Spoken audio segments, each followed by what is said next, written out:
Hello, Jeff. How are you doing today? I'm doing well, Ash. Thank you. How are you? I'm good, thank you. Welcome to the Founders Podcast. Great stuff. Do you have a favorite quote, something that motivates you, inspires you, you would like to share with our audience? Take a step, the ground will find you.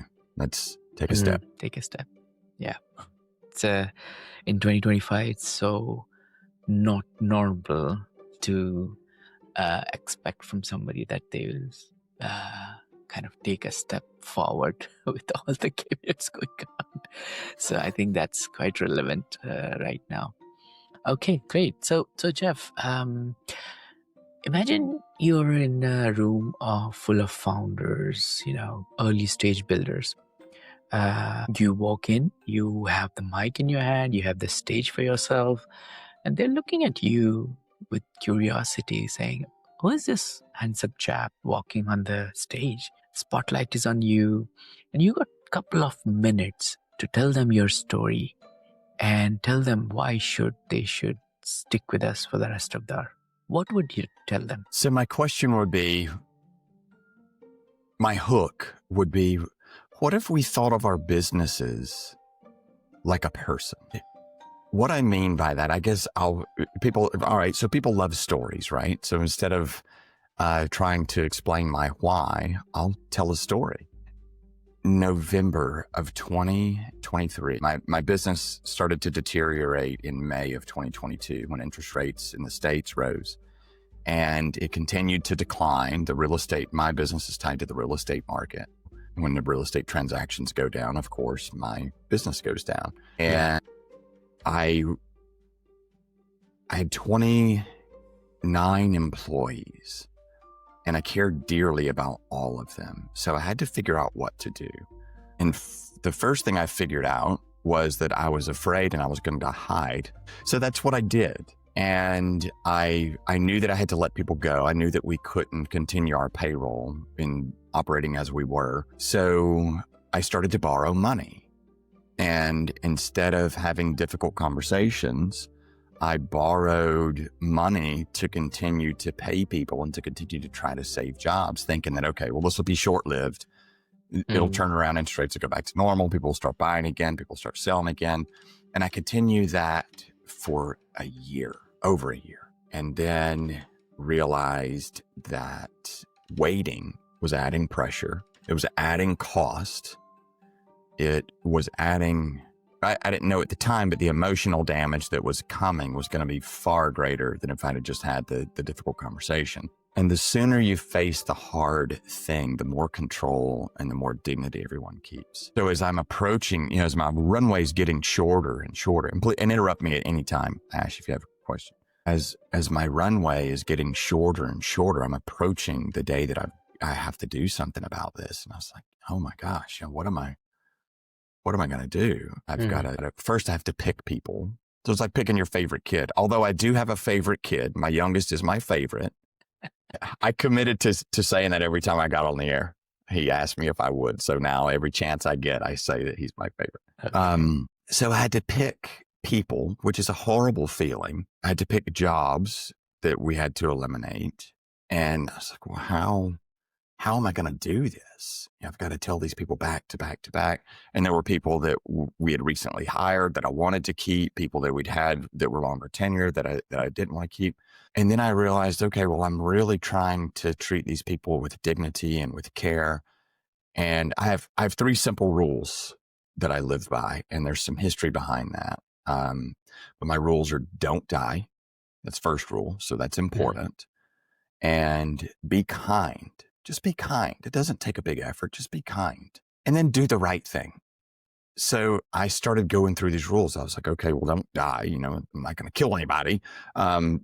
Don't die, and be kind. So now I have to be kind to these people, and I have to do the right thing, what I believe is the right thing. And sometimes the right thing's hard. And I kind of had an epiphany. I was like, okay, well, let's think about don't die. If I don't make these changes, then the company dies. And if the company dies, everybody dies, every job dies. So then it's all for naught anyway. So as I started thinking about the company as a person as well, it made the decision much more clear for me. No, it didn't remove the emotion for me. It was still devastating, but it made the decision more clear. When you think about your business, you treat it like a eating, sleeping, breathing thing. It's a living system. It's not just a machine for people to go and to exchange their time for money. But when you see that your company is something that you're responsible for caring for feeding, for protecting short-term and long-term, then your leadership decisions change. And you're not doing it just for the company. You're doing it for all the people that rely on the health of the company for their own health. And I also realized in that our businesses they're not a special exception to basic business principles. You know, people say, well, I can't have offshore folks answering my phones. It wouldn't work in my business. Well, people build businesses around that service. So there are other businesses using it. It works. And sometimes we get short-sighted. We think our business is so much different than every other business when really a lot of them are the same. Yeah. And you were struggling to have these hard conversations, right? And that's why you kept postponing it for a year, which Yes. increased pressure instead of reducing it, right? From your experience, then, what are the earliest signals that you yourself or any founder, should be looking for so that they don't have to face what you have faced, or if they're in the situation and they have this kind of signals and they should know, I'm a founder, I'm already paying for that hidden cost. How should I stop? That is a great question. I'll answer it in two different ways. So the first thing, one of the things I learned, a painful lesson I learned in my business is when do you know you should fire someone?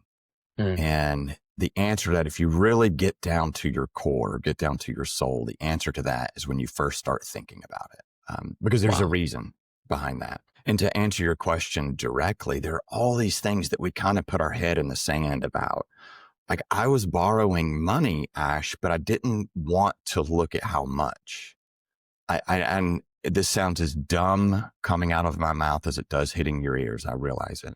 But I wouldn't look at statements. I didn't want to look at the credit line to see where I was. I wouldn't look at profit. I didn't look at P&L report. I just kept looking at what my next challenge was. My next challenge was payroll. Okay, how do I pay payroll? Okay, I borrow money.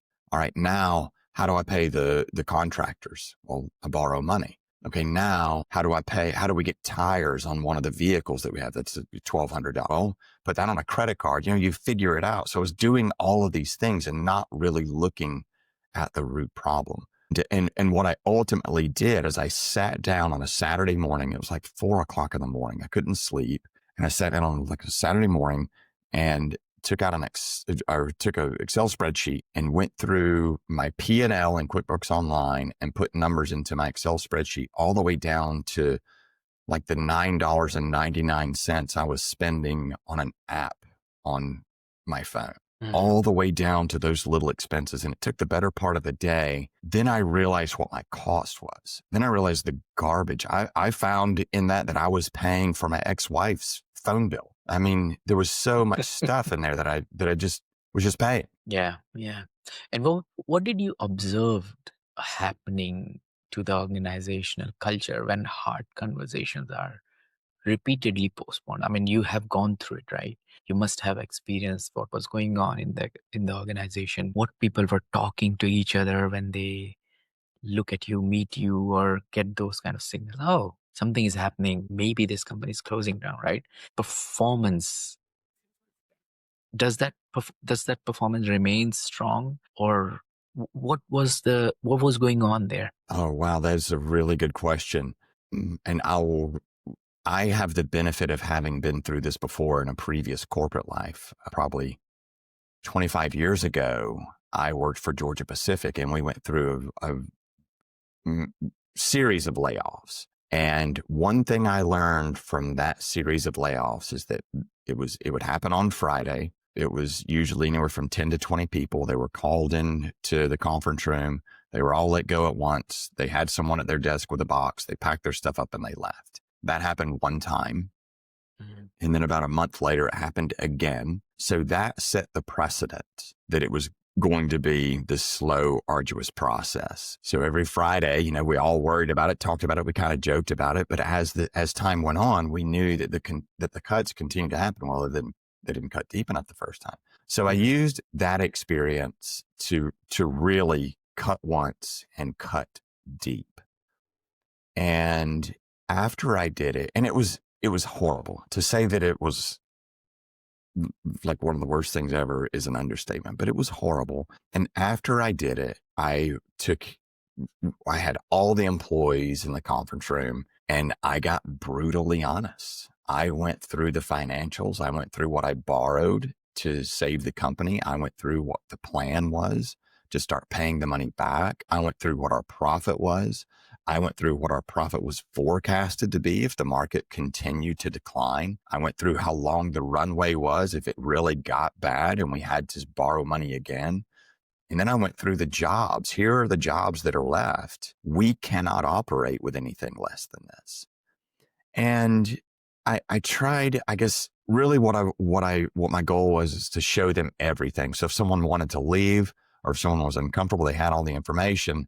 But I also tried to instill confidence so they could see every dark corner. And it was one of the more embarrassing moments of my entire adult life.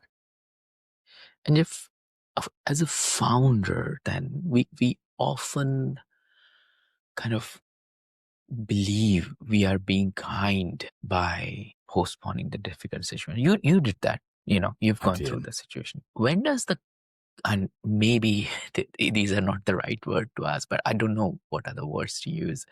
When does the kindness quietly turns into a loss of dignity for everyone involved?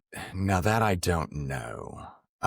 Maybe let me tell you my experience. Yeah. And then maybe we can get to that answer because I think that answer would be important.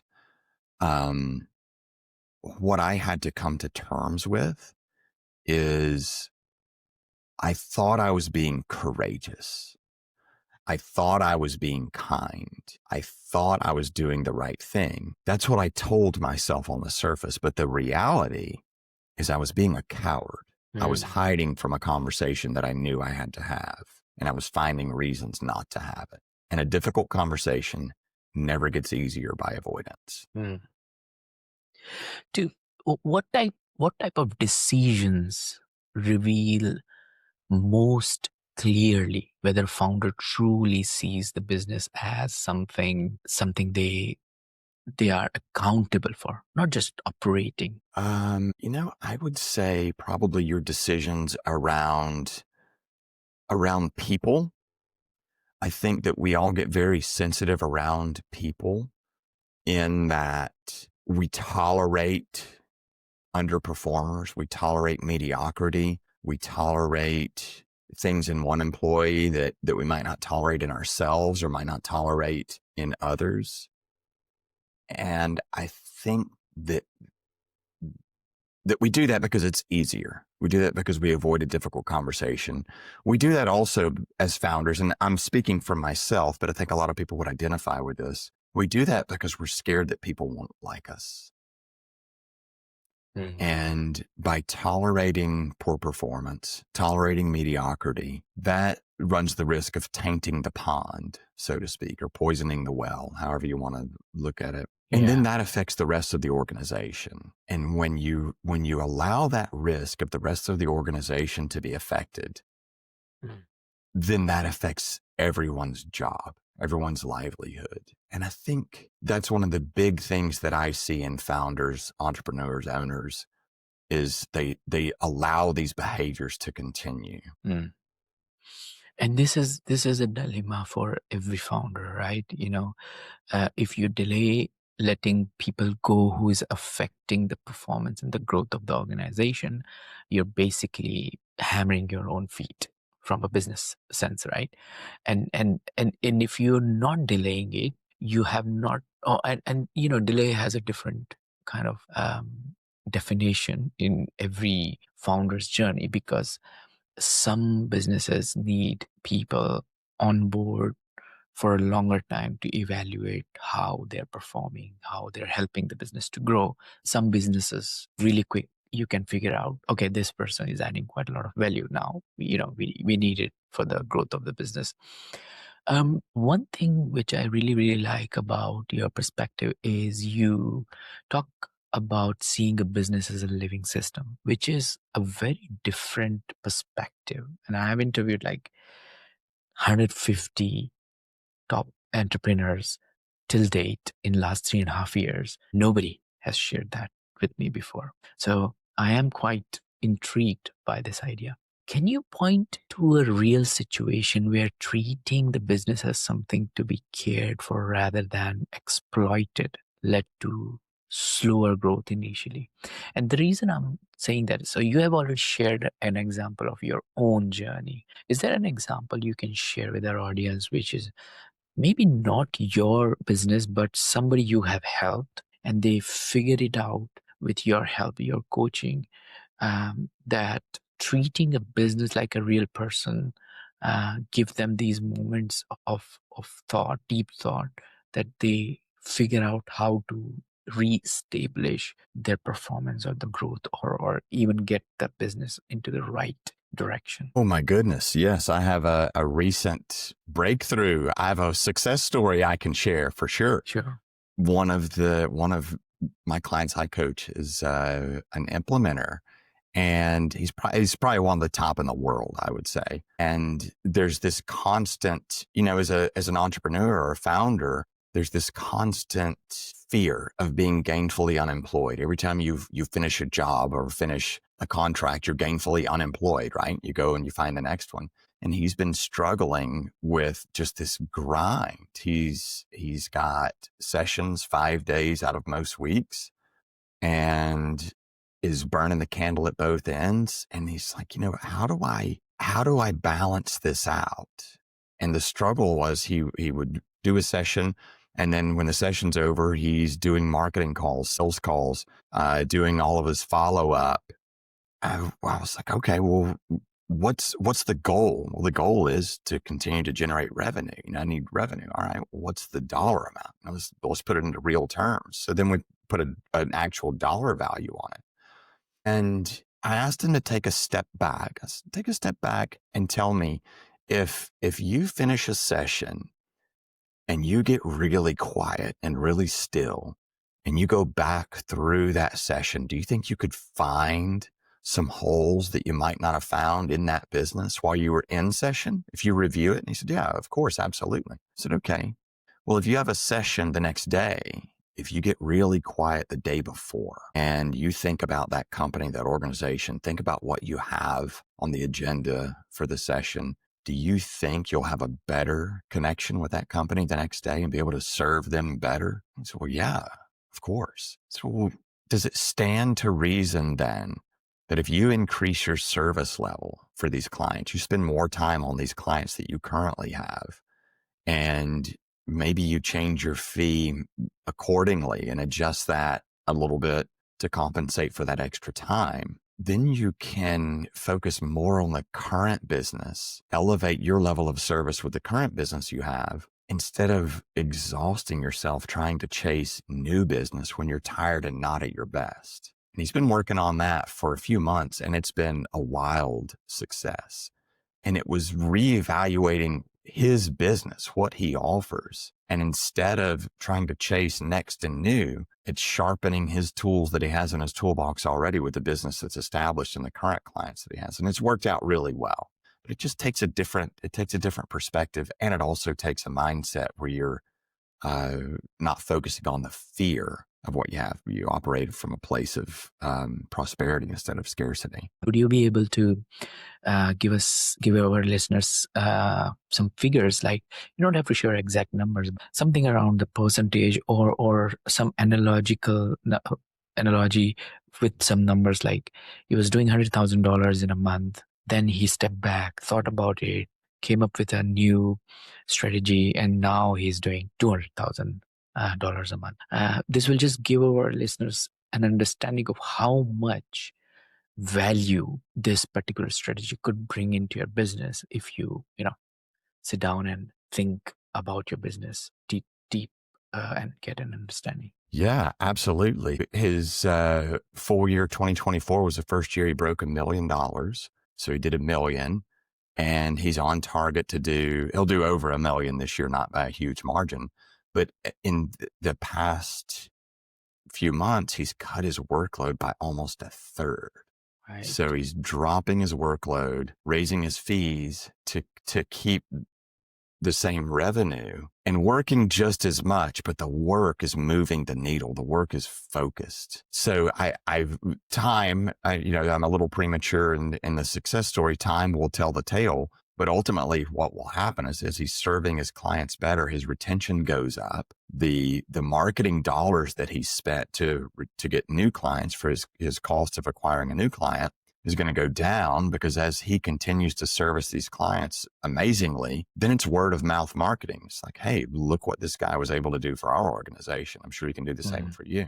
So Indeed, that's a great case study. indeed.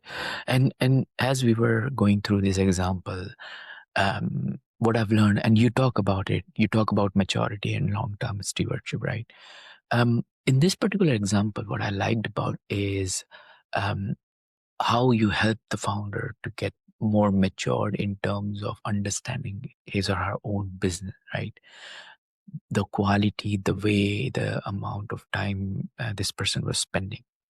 Many founders hit a phase where everything still depends on their presence, as you explained in the example the founder was feeling before. So in real companies, warnings or signs suggest this dependence has become a liability rather than a strength. Oh, the signs where, there's so many. Ooh, critical thinking, when your employees start to lose the initiative or the ability for critical thinking, when there's no dialogue, when folks come to you with a problem and there's no dialogue, you just solve it. And that, it's hard to pinpoint. You have to be self-aware. You have to understand that when you're the only one making decisions, I think that's a red flag. Any of those, then you're becoming the crutch, and you're working yourself into a wedge that's really difficult to get out of. Basically, you're founder, but you're actually still exchanging the time for money, because you're spending all the time doing everything by yourself instead of creating an engine or a product which actually you can exchange for a value instead of exchanging your own time with your customers, isn't it? Yeah. So let's take a step further then. When a founder finds it out that they have these kind of signals coming around in their businesses, right? What is the framework you help them out with to overcome these challenges and then get their business back into the shape and, start growing more? Let's say if I come to you and say, "Jay, I run a software as a service business. I make, let's say, $10,000 a month, but I am spending 60 hours a week on that business, right? I want to spend less than 30 hours a week, but I want to make exactly same amount of money. How would you help me?" Well, the first thing that I would do, and what I do with many founders, is we figure out what you're doing that's critical. What are the things that are on your plate that are critical? And I know that sounds ridiculously cavalier and elementary, but a lot of times as founders, we have these lists, these things that we're going to do, things that make us feel important, things that get us a dopamine hit. But what are the things that are on your list, the things you're accountable for that actually move the needle? Then I move from there. Is doing follow-up phone calls every day, is that something that is really critical for us as a business owner? Probably not. If it's a follow-up phone call, like a customer service phone call or survey, yeah, we want to be involved and we want to feel important. But that's something that we can easily have someone else do and report back to us, that we could read that report once every week. So I start there, and it sounds so simple, but a lot of us completely miss what we're doing. We get involved in unless we're taking dirt out of a ditch, we're not working. So we feel like we have to do this work. That's where I start. And is there a framework or a tool or a calculator on your website or your guide which you can share with our founders or listeners, which they could utilize to help them out themselves? And then potentially when they understand it, they can reach out to you and seek for more better help. No, I don't have any framework posted. I'm sure that one of my podcasts has a live problem solving that we go through in that same regard. But I don't have anything they could go to do the framework, to do the work themselves, unfortunately. So that's perfectly fine. So talk to us more about your journey, Jeff. Then there must have been some valuable lessons learned, right? Some of them you have already shared. If you don't mind sharing, could you reflect on your experiences and tell us about a mistake or a setback that you encountered along the way that you consider maybe not a regret, but a lesson learned, which you have put in your journal on the top, that this is not going to happen again with me? And additionally, what advice would you give our listeners based on that experience? Okay. So this wasn't a mistake. It was something that I was glad that I did, but it was something that was really hard to overcome. This was in 2009. And remember, I own a home inspection business. So our business is tied to real estate. So 2009, during the financial collapse, our business just fell off the table. Real estate was in shambles and we had no business. So I had to really figure out what we were going to do. And one of my bright ideas I came up with, now a lot of the homes that were being sold were in foreclosure, meaning that the people that owned them just gave them back to the bank and they walked away from them. So they were sitting vacant. No one was paying any of the utilities. So the power was off, the gas was off, and the water to the home was off. So we developed a system where we could actually connect a generator to these homes. We could provide water to these homes and get them turned back on to do an inspection to make the house alive again. That saved our business. And the challenge was that we were working for these large real estate investment trusts that are very price driven. So they would buy real estate in bulk, not in the best of neighborhoods. And the homes were cheap or relatively inexpensive considering the market, but it saved our business. And then when things started to turn back around, we were known in that arena, working with foreclosure companies and investors. And it was cheap work. It was very cheap work, Ash, is what I'm getting at. But that took a long time to turn that reputation around of our company to doing the cheap work. So there's nothing I would do different. It was something that I was almost built out of necessity, but it's important to know that there was some fallout from that. Understood. Great. For Jeff, thank you so much for sharing all the wisdom. Now let's move on to our quickfire round. I've got 6 quickfire questions for you. At any stage, if you feel that you don't want to answer a question, just give me a skip and then I can move on to the next one. How does that sound? I can't wait. Great stuff. Question number 1. What are the top 3 strategies to generate more traction, more eyeball, more leads to your business in 2026? To my business personally, or blanket statement? In generally for founders. Oh my goodness. It depends on the business. For me, it's getting in front of people, giving something of value. That has always been a revenue generator for us. That increases sales almost like a turntable, like a dial. We can turn it up when we want. We find things of value to give, how we can make people's lives easier. And that always increases revenue. That's the best marketing tool we have. Got it. What book would you recommend to our audience and why? My goodness. Probably right now I'd recommend The Alchemist because I just finished it and it was good. Yeah. I'm onto The Goal right now. It's a business come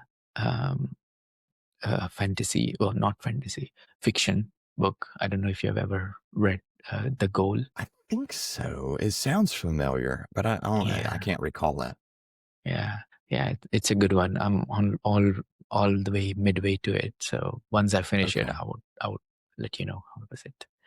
Yeah, I Uh, do. what what one attribute or characteristic in your mind of a successful founder? What one attribute sticks in my mind of a successful founder? Is that you cut out? I'm sorry. What one attribute or characteristic in your mind of a successful founder? Oh my goodness. The first word that comes to mind is empathy. Interesting. Interesting. Usually, I would say 9 out of 10 people I interviewed, they say consistency, grit, compassion. Uh, yeah, very few people said that empathy is something founders need, but I guess they do. Yeah, it like seeing it through the lens of someone else, even down to what a lot of times founders don't understand is a dollar or a pound in your case, right? Is different if for some of the employees that you have. A dollar means something different. A pound means something different. True. All the way down to those things. And, some people were like, here's a good example. I have one of our inspectors that he's amazing and he's a real go-getter and he's makes good decisions. He has good people skills. And I was talking to him one day about being a manager of one of our teams. Do you want to be a team lead? And he said, look, man, I'm Joe's six pack. I want to go do a great job. And then I want to go home and be done and crack a beer. I don't want to Mm. worry about all the stuff that you worry about. And that's crazy to me, but that's his world. And so I have to be empathetic. I have to understand that's where some people are and then be able to identify that those that are not like that. No, that's pretty sleek. I totally get that. What's your favorite personal productivity tool or habit? My favorite personal habit. Yeah. I'm going to say two, only to save my reputation a little bit. I love plants. So I have a ton of house plants and I like to propagate plants. I like to watch plants bloom. I like to water them. I like to split them. I love plants. So that's a habit that I have. Like every morning I have a cup of coffee and I look at all of my plants and sometimes, I'll take clippings and put them in a vase. So that's one. And I love to lift weights, Olympic lifting. I love the clang and bang. I love hearing a barbell hit the floor. Very interesting. Very interesting. What's a new or a crazy business idea you would love to pursue if you had time? A crazy business idea that I'd love to pursue. It's not crazy, but maybe it is. I do have this business idea that I would love to do stump grinding. It's like when people cut a tree down, you go in and grind the stump down so it never grows back. I thought about this years ago because in our business, we rely on people. We have people that complain. We have people that call us back years later. I was like, this stump grinding thing, you just go in and grind the stump down and it's gone and no complaints and no one ever says anything about it and you're just done. So I've thought about that. I know that's boring, but man, it's so simple. Yeah, boring business make money. Yeah. Laundromats, right? Laundromats. Yeah. So last but not least, what's an interesting or fun fact about you that most people don't know? Oh my goodness. I had sudden cardiac death in June of 2021. My Wow. heart stopped in the middle of a CrossFit workout in front of my 16-year-old son. I was shocked with an AED 3 times, and the first 2 times didn't work. I flatlined. I was considered dead, and here I am. My God, I'm literally sitting with somebody who died and came back. You're like a modern world Jesus. Yeah, with a fraction of followers, right? Yeah. Well, Jeff, thank you so much for joining me and sharing your story, unpacking the years of building this business and some of the ups and downs. People want to get in touch with you. People want to know more. People want to ask you a question. What's the best way to do it? You can go to my website, jeffluther.com, and you can find me on Instagram, Facebook, JD Luther 2.0. My podcast is All Can, No Can't. And I have been challenged by my coach to do 50 powerful conversations between now and the end of the year. So I'm offering that, Mm. obviously complimentary. Mm. Just an hour, somebody to listen, no strings, no pressure, nothing to sell. Awesome. That's great. That's great. Well, Jeff, thank you so much for joining us today and sharing your inspiring journey. It's been an absolute pleasure having you on Founders Podcast. Yeah, thanks for having me. You've been great. Thanks for the good questions. They made me think. I appreciate that.